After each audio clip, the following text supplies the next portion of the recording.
ഞാനിപ്പോൾ നിൽക്കുന്നത് കോഴിക്കോട് ജില്ലയിലെ MVR ക്യാൻസർ സെൻറ്റർ സ്ഥിതി ചെയ്യുന്ന മാവൂരിലെ ചൂലൂരിലാണ്. പക്ഷേ എൻ്റെ പിറകിൽ കാണുന്ന ഈ കെട്ടിടം MVR ക്യാൻസർ സെൻറ്ററിൻ്റേതല്ല. അതിന് തൊട്ടടുത്തായിട്ട് തന്നെ വളരെ മനോഹരമായി ഉയർന്നു നിൽക്കുന്ന ഈ കെട്ടിടം SKSF സംസ്ഥാന കമ്മിറ്റിയുടെ കീഴിൽ പ്രവർത്തിക്കുന്ന സഹചാരി സെൻറ്ററാണ്. ഇവിടെ ധാരാളം ആളുകൾ ക്യാൻസർ രോഗവുമായും മറ്റുമൊക്കെ ബന്ധപ്പെട്ട് വരുന്ന ചികിത്സ തേടി വരുന്ന ആളുകൾക്ക് അഭയം കൊടുക്കുന്ന SKSF സംസ്ഥാന കമ്മിറ്റിക്ക് കീഴിലെ ഏറ്റവും മനോഹരമായ ഒരു കെട്ടിടമാണ് ഈ ഒരു കെട്ടിടം എന്ന് തന്നെ പറയാം. ഇതിപ്പോൾ പറയാനുള്ള കാരണം എന്ത് എന്ന് ചോദിച്ചാൽ, ഈ വരുന്ന വെള്ളിയാഴ്ച നമ്മുടെയൊക്കെ സഹചാരി ദിനമായി ആചരിക്കുകയാണ്. റമദാനിലെ ആദ്യത്തെ വെള്ളിയാഴ്ച നമ്മളൊക്കെ നൽകുന്ന നാണയത്തുട്ടുകൾ കൊണ്ടാണ് ഇത്തരത്തിലുള്ള സൽക്കർമ്മങ്ങൾക്ക് SKSF സംസ്ഥാന കമ്മിറ്റി നേതൃത്വം കൊടുക്കുന്നത്.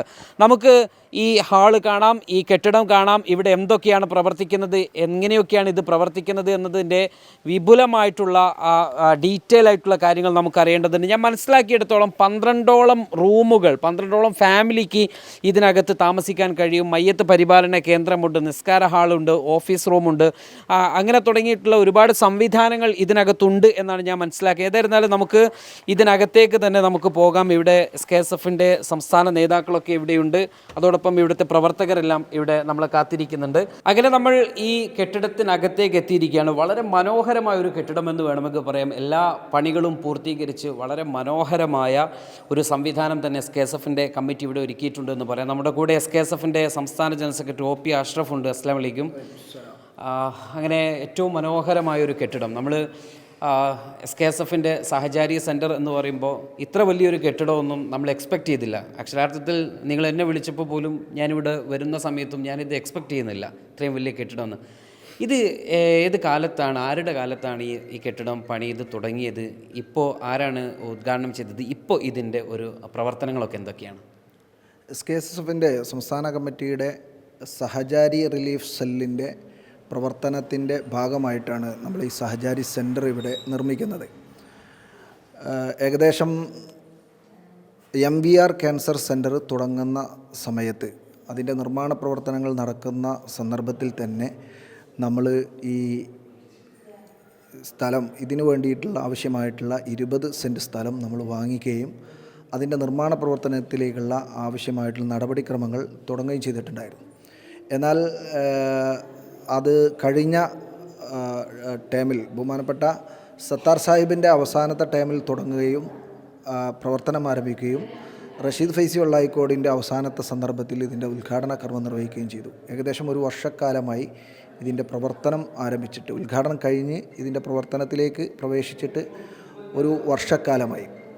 ബഹുമാനപ്പെട്ട സമസ്ത കേരള ജമിയത്തുൽ ഉലമയുടെ അധ്യക്ഷൻ സയ്യിദ് മുഹമ്മദ് ജിഫ്രി മുത്തുക്കോയ തങ്ങളാണ് ഇതിൻ്റെ ഉദ്ഘാടന കർമ്മം നിർവഹിച്ചിട്ടുള്ളത്.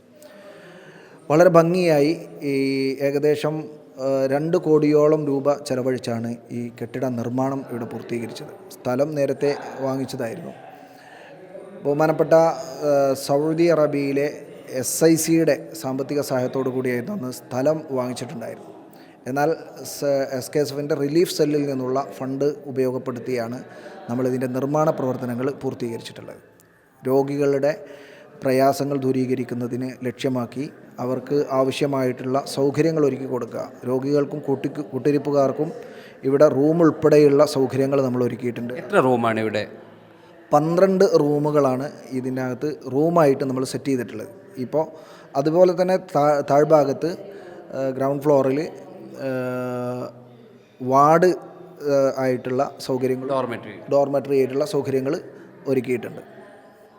പിന്നെ ഓഫീസ് സംവിധാനങ്ങൾ, അതുപോലെ തന്നെ സ്ത്രീകൾക്ക് നിസ്കരിക്കാനുള്ള പ്രയർ ഹാള്, പുരുഷന്മാർക്ക് നിസ്കരിക്കാനുള്ള പ്രയർ ഹാള്, അതുപോലെ തന്നെ മറ്റു അനുബന്ധമായിട്ടുള്ള മയ്യത്ത് പരിപാലനം ഉൾപ്പെടെയുള്ള കർമ്മങ്ങൾ നിർവഹിക്കാൻ ആവശ്യമായിട്ടുള്ള സൗകര്യങ്ങൾ, അതുപോലെ തന്നെ കിച്ചൺ സൗകര്യങ്ങൾ, ഇങ്ങനെയുള്ള സൗകര്യങ്ങളൊക്കെ നമ്മൾ ഇതിനകത്ത് തന്നെ ഒരുക്കിയിട്ടുണ്ട്. നമുക്കേതായാലും ഇതിൻ്റെ പതിയെ ഓരോ കാര്യങ്ങൾ നമുക്ക് പറയണം. നമുക്ക് ആദ്യം ഓഫീസൊക്കെ ഒന്ന് കാണാം അല്ലേ?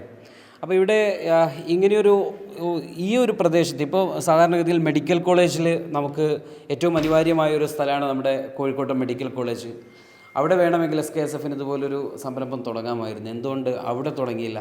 അല്ല, മെഡിക്കൽ കോളേജിൽ SKSF ഇതിൻ്റെ മുന്നേ തന്നെ ഈ ആവശ്യമായിട്ടുള്ള സംവിധാനം ഒരുക്കിയിട്ടുണ്ട്. അഥവാ മെഡിക്കൽ കോളേജിൻ്റെ ഫ്രണ്ടിൽ തന്നെ ഒരു സഹചാരി സെൻറ്റർ നമ്മൾ തുറക്കുകയും അവിടെ രോഗികൾക്ക് ആവശ്യമായിട്ടുള്ള മരുന്നുകൾ, സൗജന്യമായ മരുന്നുകൾ ഉൾപ്പെടെയുള്ള സൗകര്യങ്ങൾ നൽകുന്നതിന് വേണ്ടി മെഡിക്കൽ ഷോപ്പ് നമ്മളവിടെ കഴിഞ്ഞ ടൈമിൽ തന്നെ തുറന്നിട്ടുണ്ട്. അതിൻ്റെ പ്രവർത്തനം നടന്നുകൊണ്ടിരിക്കുന്നുണ്ട്. അതുപോലെ തന്നെ അവിടെ ഹെൽപ്പ് ഡെസ്ക് എന്ന രീതിയിൽ SKSFിൻ്റെ സഹചാരി സെൻറ്റർ അവിടെ പ്രവർത്തിച്ചുകൊണ്ടിരിക്കുന്നുണ്ട്. നിങ്ങളെ നാട് കൂടി ഇവിടെ ആകുമ്പോൾ നിങ്ങളുടെ ഒരു കണ്ണും ഒരു ശ്രദ്ധയും ഇവിടെ തന്നെ ഉണ്ടാവും. തീർച്ചയായിട്ടും നമ്മളുടെ തൊട്ടടുത്ത സ്ഥലമാണ്. മാത്രമല്ല വളരെ പ്രയാസമനുഭവിച്ച് ദൂരദിക്കുകളിൽ നിന്നൊക്കെ വരുന്ന ആളുകൾ, ചെന്നൈയിൽ നിന്ന് വരെയുള്ള ആളുകൾ ഇവിടെ ഈ റൂമിനകത്ത്, നമ്മളുടെ സഹചാരി സെൻറ്ററിനകത്ത് ട്രീറ്റ്മെൻറ്റ് ആവശ്യാർത്ഥം വന്ന് താമസിക്കുന്ന മറ്റു മതവിഭാഗങ്ങളിലുള്ള ആളുകൾ പോലും ഇവിടെ ഉണ്ട്. ഇവിടെ ഒരു റൂം ലഭിക്കണമെങ്കിൽ എങ്ങനെയാണ് അതിൻ്റെ ഒരു പ്രോസീജർ എന്തൊക്കെയാണ്? ഫോൺ നമ്പർ മാത്രമാണോ, ആ രീതിയിലാണോ, അല്ലെങ്കിൽ മറ്റേതെങ്കിലും ഇപ്പോൾ സംഘടനയൊക്കെ ആകുമ്പോൾ സംഘടന ലെറ്റർ, അങ്ങനെ റെക്കമെൻഡേഷൻ, അങ്ങനെ എന്തെങ്കിലും ഉണ്ടോ? എന്താണ് അതിൻ്റെ ഒരു രീതി? നിലവിൽ നമ്മൾ ചെയ്തുകൊണ്ടിരിക്കുന്നത് ഫോൺ സന്ദേശം മുഖേന വിളിച്ചോ അല്ലെങ്കിൽ നേരിട്ട് ഇവിടെ വന്നോ ചെയ്യുന്ന ആളുകൾക്ക് സൗകര്യങ്ങൾ ഒരുക്കി കൊടുക്കും. എന്നാൽ സംഘടനയുടെ ലെറ്ററും സംഘടനയുടെ ഉത്തരവാദിത്തപ്പെട്ട ആളുകളുടെ സന്ദേശമൊക്കെ ലഭിക്കുന്ന സമയത്ത് അതിനനുസരിച്ചുള്ള സൗകര്യങ്ങൾ നേരത്തെ തന്നെ അവർക്ക് ഒരുക്കി വെക്കും. എന്ന് പറഞ്ഞാൽ നമ്മുടെ ലീഡേഴ്സോ സംഘടനയുടെ ഉത്തരവാദിത്തപ്പെട്ട ആളുകളോ നേരത്തെ വിളിച്ചറിയിക്കുകയാണെങ്കിൽ അവർക്ക് വേണ്ടിയിട്ടുള്ള റൂംസ് ഇവിടെ നമ്മൾ നേരത്തെ റിസീവ് ചെയ്തു വെക്കും. ഇതിൻ്റെയൊക്കെ ഒരു മൂലധനം എന്ന് പറയുന്നത് ഒരു പക്ഷേ റമദാനിലെ ഒന്നാമത്തെ വെള്ളിയാഴ്ച പ്രവർത്തകർ നൽകുന്ന, അല്ലെങ്കിൽ SKSFിൻ്റെ ഈ ഒരു മഹത്തായ സേവനം കണ്ടറിഞ്ഞുകൊണ്ട് ജാതിമത ഭേദമന്യുള്ള മനുഷ്യനന്മ ഉള്ള ആളുകൾ നൽകുന്ന കുറച്ച് നാണയത്തുട്ടുകൾ, അല്ലെങ്കിൽ അവർ അടുക്കി വെക്കുന്ന ആ ഒരു സ്നേഹമാണ് ഇത്തരത്തിലുള്ള സൽപ്രവർത്തനങ്ങൾക്കൊക്കെ SKSFന് ഉപകരിക്കുന്നത്. നമുക്കതിൻ്റെ കൂടുതൽ വിവരങ്ങൾ നമുക്ക് പ്രത്യേകിച്ച് അറിയേണ്ടതുണ്ടാകും. സഹചാരിയുടെ ഫണ്ട് ആർക്കാണ് കൊടുക്കുന്നത്, എന്താണ് അത് കിട്ടാനുള്ള മാനദണ്ഡം, ഏത് മേഖലയിലുള്ള ആളുകൾക്കാണ് കൊടുക്കുന്നത്, ഇതൊക്കെ നമുക്ക് അറിയേണ്ട കാര്യങ്ങളാണ്. നമുക്ക് സംസ്ഥാന സെക്രട്ടറി തന്നെ നമ്മുടെ കൂടെയുണ്ട്. ഈ പറഞ്ഞതുപോലെ സഹചാരി ഫണ്ട് കിട്ടാൻ ഒരു മാനദണ്ഡം എന്താണ് ശരിക്കും? സഹചാരി ഫണ്ട് നമ്മൾ ശാഖ SKSF അർഹരായ രോഗികളെ കണ്ടെത്തി ആ രോഗികളുടെ കൃത്യമായിട്ടുള്ള ഡോക്യുമെൻസുകൾ അടക്കം ഓൺലൈൻ വഴി അപേക്ഷ സമർപ്പിക്കുകയാണ് ചെയ്യുക.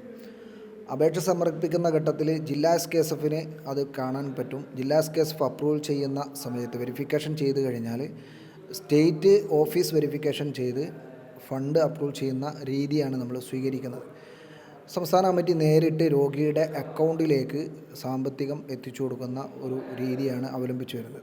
തീർത്തും സുതാര്യമായി, എന്നാൽ വളരെ സ്വകാര്യമായി രോഗിയുടെ കൈകളിൽ ഫണ്ട് എത്തിക്കുന്ന രീതിയാണ് സ്വീകരിച്ചു വരുന്നത്. ഈ വർഷം ഏകദേശം 5 കോടിയിലധികം രൂപ വ്യത്യസ്ത രോഗികൾക്കായിട്ട് രോഗകാരണങ്ങൾ നോക്കി അതിൻ്റെ ഓരോ രോഗത്തിൻ്റെയും സ്ഥിതി വിവരങ്ങൾക്കനുസരിച്ച് ഫണ്ട് നമുക്ക് അലോട്ട് ചെയ്യാൻ സാധിച്ചിട്ടുണ്ട്. ഈ സഹചാരി ഫണ്ട് ശേഖരണം റമദാനിലെ എല്ലാ വെള്ളിയാഴ്ചകളിലും, എല്ലാ ഒന്നാമത്തെ വെള്ളിയാഴ്ചകളിലുമാണ്. ഇത്തവണയും അത് ആ രീതിയിൽ തന്നെ നടക്കാൻ ഉദ്ദേശിക്കുന്നു. അതിൻ്റെ ക്രമീകരണങ്ങൾ എവിടെ എത്തി? സഹചാരിയുടെ ഫണ്ട് ശേഖരണത്തിന് നമ്മൾ ഈ തവണ എല്ലാ തവണയും അവലംബിക്കുന്ന ഒരു രീതി, നേരിട്ട് പ്രധാനികളായ ആളുകളെ കണ്ട് അവർക്ക് കവർ കൊടുത്ത് അവരിൽ നിന്ന് ഫണ്ട്, പ്രധാനപ്പെട്ട ആളുകളിൽ നിന്ന് ഫണ്ട് ശേഖരിച്ചുകൊണ്ട് ഉദ്ഘാടന കർമ്മങ്ങൾ നിർവഹിക്കപ്പെടും. സോഷ്യൽ മീഡിയ വഴി നമ്മുടെ ശാഖ SKSFിൻ്റെ പ്രവർത്തകർ ഫണ്ട് സമാഹരിക്കും. അത് കഴിഞ്ഞ് വെള്ളിയാഴ്ച, റമദാനിലെ ഒന്നാമത്തെ വെള്ളിയാഴ്ച പള്ളികൾ കേന്ദ്രീകരിച്ചുകൊണ്ട് ഫണ്ട് ശേഖരിക്കുന്ന രീതിയാണ് സ്വീകരിക്കാറുള്ളത്.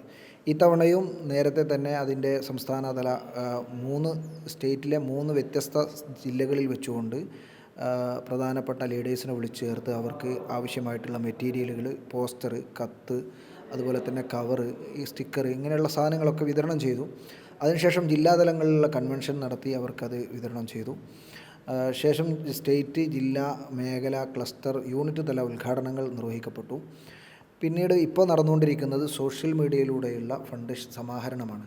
അടുത്ത വെള്ളിയാഴ്ച 7-ാം തീയതി പള്ളികളിൽ നിന്ന് ഖത്തീബുമാർ കൃത്യമായി ഇതിനെപ്പറ്റി പറഞ്ഞ് ആളുകളിൽ നിന്ന് ഫണ്ട് ശേഖരിക്കുന്ന രീതിയാണ് സ്വീകരിക്കുന്നത്. നമ്മളിത് സംസാരിക്കുമ്പോൾ ഈ സോഷ്യൽ ഫണ്ടിങ്ങിൻ്റെ അല്ലെങ്കിൽ ക്രൗഡ് ഫണ്ടിങ്ങിൽ പല സമ്മാനങ്ങളും സ്വീകരിച്ച കഥകളൊക്കെ നമ്മുടെ നാട്ടിൽ ഇപ്പോൾ വാർത്താമാധ്യമങ്ങളിലൊക്കെ ചർച്ചയായിക്കൊണ്ടിരിക്കുന്ന ഒരു സമയത്താണ് നമ്മളിത് സംസാരിക്കുന്നത്. ഇത് സ്വാഭാവികമായിട്ടും വലിയ ഒരു സംസ്ഥാനത്തുടനീളം നടക്കുന്ന ഈ ഒരു ഫണ്ട് ശേഖരണം അത് കൃത്യമായി സമസ്തയും സംഘടനയും ഒക്കെ ഓഡിറ്റ് ചെയ്ത് കൃത്യമായ കണക്കുകളൊക്കെ വെച്ച് ആ ഒരു രീതിയിൽ എത്രമാത്രം സുതാര്യത നമുക്കതിന് വാഗ്ദാനം ചെയ്യാൻ കഴിയും?